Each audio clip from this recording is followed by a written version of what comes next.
Sebelumnya saya izin cerita kalau saya sekarang berada di fase life after breakup.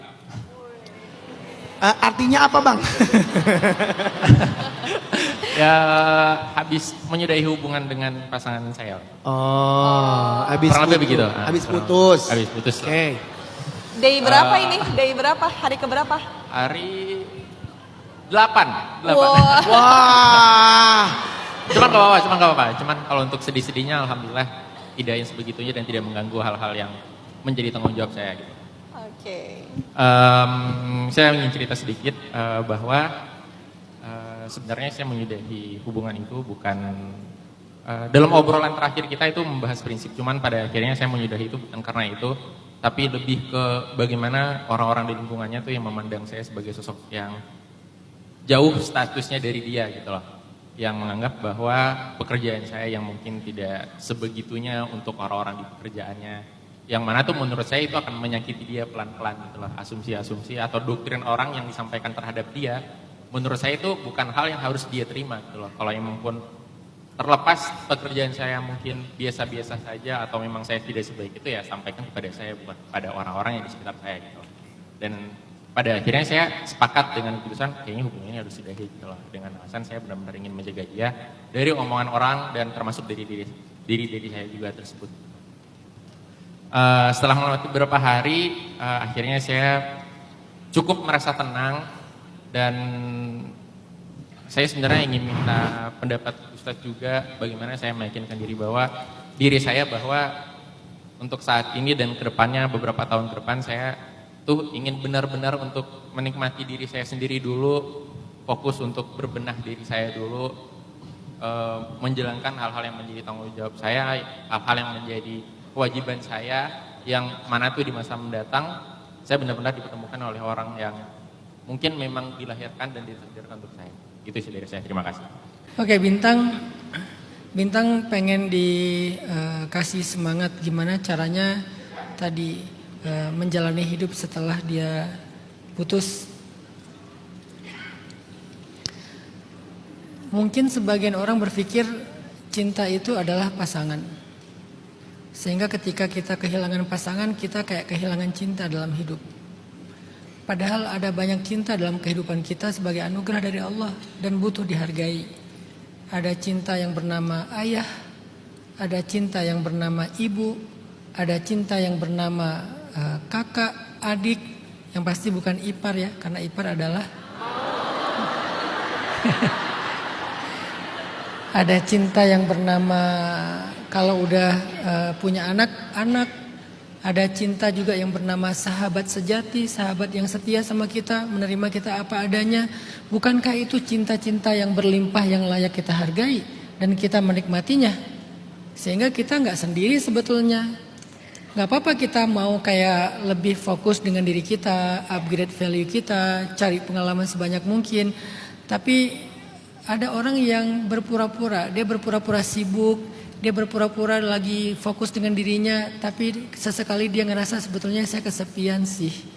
Sebetulnya saya kayak kangen dengan rasa cinta. Dia salah paham, dia pikir cinta itu hanya tentang pasangan. Sehingga kalau kehilangan seseorang yang dia punya hubungan sebelumnya, mau itu halal atau enggak halal, dia ngerasa kayak kehilangan cinta aja dalam hidupnya. Buat apa hidup saya kalau nggak ada cinta? Cinta kita tuh berlimpah loh, berlimpah banget. Sejak kita lahir kita udah dikasih cinta oleh Allah melalui ibu kita, melalui ayah kita, melalui saudara kita, melalui sahabat dekat kita, bahkan kadang-kadang nenek, kakek kita, guru kita, teman dan sahabat-sahabat kita. Jadi kita tuh kayak nggak kekurangan cinta. Ini saya belum naikin levelnya ke cinta Allah kepada kita, kan itu mau insya Allah udah semua paham lah. Tapi ada hal yang jarang kita sadari. Cinta-cinta yang ada dalam kehidupan kita sehari-hari itu tuh banyak banget. Walaupun rasanya beda sama cinta tentang pasangan, tapi tetap aja sebuah perhatian, sebuah ketulusan, sebuah doa, sebuah dukungan bahwa mereka itu ada. Nanti pada waktunya ketika kita udah siap, Allah akan sempurnakan dengan cinta tambahan yang bernama pasangan. Tapi sebelum itu pun ada, kita sebetulnya nggak kekurangan cinta. Coba belajar menghargai itu dulu. Itu disebut dengan mindfulness. Sadar kalau kita itu punya anugerah dalam hidup. sadar untuk present hari ini. Ini kita lagi ada apa dalam hidup saya hari ini? Ada ayah saya, ada ibu saya, ada keluarga saya, ada sahabat saya. Coba kamu sadari itu. Sehingga kalau kita udah mindful dengan apa yang Allah udah titipkan dalam kehidupan kita, kita sadar betul, kita ngebat betul, insya Allah kita nggak akan jadi orang yang kayak terlalu prihatin dengan diri sendiri, ngerasa kayak nggak pantas, ngerasa kesepian, ngerasa sendiri, nggak mampu, nggak, kamu nggak sendiri. Makanya ketika Nabi ngerasa sendiri, Allah mengatakan alam yajidka yatiman fa'awa. Dulu kamu memang yatim, kehilangan ayah, tapi Allah kasih kamu keluarga baru, Allah kasih kamu paman, Allah kasih kamu sahabat, Allah kasih kamu istri, Allah kasih kamu anak, bahkan sahabat kamu rela mati demi kamu.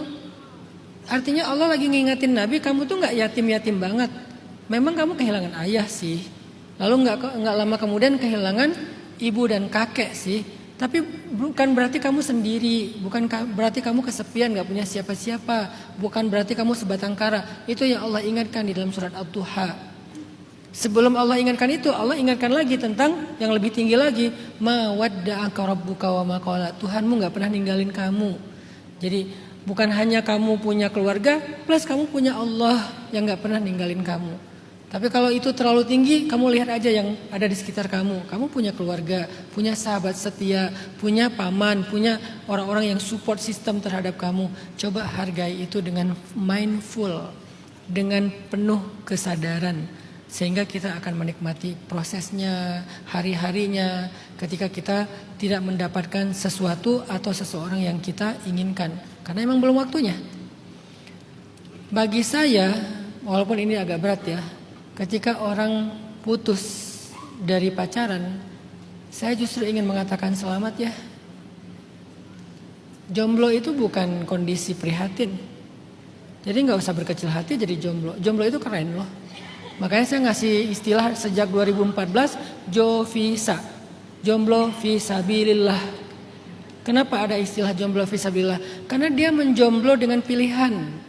Bukan karena dia gak laku, bukan karena gak ada yang mau. Dia emang pengen jomblo aja. Kenapa? Karena saya gak mau menambah dosa. Jadi menjadi seorang jomblo karena dia gak mau menambah dosa, akan dapat tiket kedua di antara 7 tiket yang dikasih Allah di padang mahsyar untuk mendapatkan naungan Allah. Hanya ada 7 golongan yang dapat naungan Allah di padang mahsyar. Dari 7 golongan ini, nomor 1-nya pemimpin yang adil, nomor 2-nya langsung pemuda yang tumbuh dalam ketaatan. Setelah pemimpinnya adil, bahkan lebih duluan daripada yang lain-lain. Yang lain itu apa? Ahli sedekah, yang bersedekah dengan tangan kanan tapi tangan kirinya nggak tahu. Ahli zikir, yang berzikir di malam hari sampai menangis habis-habisan karena takut kepada Allah. Itu malah setelah jomblo fisabilillah. Nomor 2-nya urutan dari 7 itu langsung pemuda yang tumbuh dalam ketaatan. Salah satunya yang menjaga diri. Siapa pemuda kayak gini? Kalau dalam sejarah ada Yusuf, ada Yahya kalau laki-laki. Itu idolanya para jomblo tuh. Jomblo-jomblo yang hebat yang fisabilillah itu Yusuf digoda sama seorang cewek, kemudian ditarik bajunya sampai sobek bagian belakangnya. Kenapa bagian belakang? Karena dia mencoba untuk menghindar. Makanya yang sobek bagian belakang. Kalau kita depan belakang sobek. Kalau ini bagian belakang yang sobek, menunjukkan bahwa Nabi Yusuf itu menjaga diri kan ya. Nabi Yahya sampai dipenggal ketika lagi sholat gara-gara apa? Nolak cinta seorang cewek yang belum beriman. Dipenggal Nabi Yahya. Kalau cewek siapa yang kayak gitu jomblo fisabilillah? Sayyidah Maryam. Perempuan hebat, anak muda yang tidak pernah dekat dengan laki-laki. Saking sucinya Maryam, nggak ada laki-laki yang pantas buat dia sampai dia harus punya anak, hamil tapi nggak punya suami. Bukan hamil di luar nikah, hamil nggak punya suami, nggak disentuh laki-laki hamilnya. Menunjukkan betapa mulianya Sayyidah Maryam. Jadi justru saya merasa bahwa Bintang dalam kondisi kayak gini tuh lagi dapat anugerah sebetulnya. Walaupun nangis mungkin, walaupun sedih mungkin, walaupun agak gimana gitu rasanya. Tapi ini tuh bukan musibah, ini anugerah loh. Walaupun sebagian orang ngerasa anugerah ini anugerah yang berat kan, tapi ini anugerah. Semoga Bintang bisa melihat 2 hal itu. Satu, cinta dalam kehidupan Bintang itu gak kurang banyak. Dan cinta-cinta ini semuanya tulus insya Allah. Dan yang kedua, apa yang dialami Bintang ini adalah sebuah anugerah dari Allah. Mungkin Allah emang pengen menyelamatkan Bintang dari dosa-dosa, begitu juga mantannya dari dosa-dosa, sehingga sama-sama bertumbuh dulu.